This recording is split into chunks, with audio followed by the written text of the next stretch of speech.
अल्लाह के नाम से शुरू जो बड़ा मेहरबान और निहायत रहम करने वाला है। अस्सलामु अलैकुम, मैं हूँ राबिया। आज हम बनाएंगे आलू गोश्त, जिसके लिए हमें चाहिए 1 किलो गोश्त।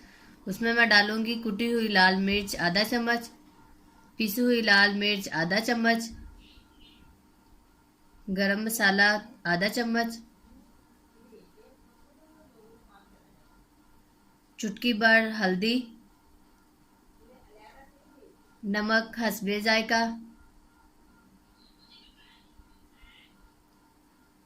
लहसुन का पेस्ट 1 चम्मच, अदरक का पेस्ट 1 चम्मच। इसको हम अच्छी तरह मिक्स कर लेंगे।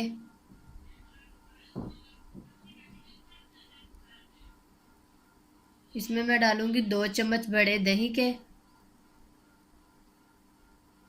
इसको भी अच्छी तरह मिक्स कर लेंगे और 10 से 15 मिनट के लिए मैरिनेट होने के लिए रख देंगे। इसको अच्छी तरह मिक्स कर लेना ताकि जो मसाले वगैरह लगाए हैं वो अच्छी तरह मिक्स हो जाए। अब प्रेशर में लेंगे हम ऑयल। उसमें मैं डालूंगी प्याज 1 अदद बारीक काट के। इसको अच्छी तरह फ्राई कर लेंगे और लाइट सा ब्राउन कर लेंगे। प्याज लाइट ब्राउन हो चुका है। अब मैं इसमें डालूंगी गोश्त जिसको मसाला लगा के रखा हुआ था।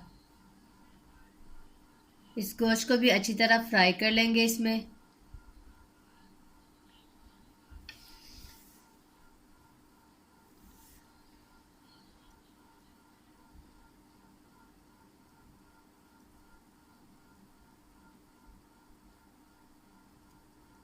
अब इसमें पानी डाल के इसको 20 से 25 मिनट के लिए हम प्रेशर को बंद कर देंगे ताकि हमारा गोश्त अच्छी तरह से गल जाए।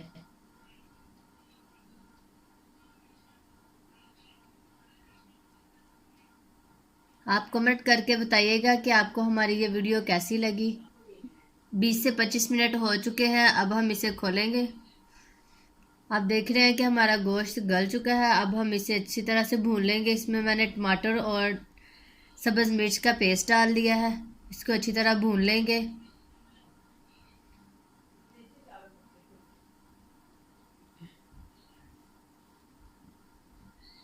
अब इसमें मैं डालूंगी आलू जो मैंने इस तरह से काट लिए थे। इनको भी इसके साथ अच्छी तरह से मैं भून लूंगी और इसमें मैं पानी डाल दूंगी ताकि ये आलू भी गल जाए। ये देखिए, आप हमारा आलू गोश्त बनके तैयार हो चुका है।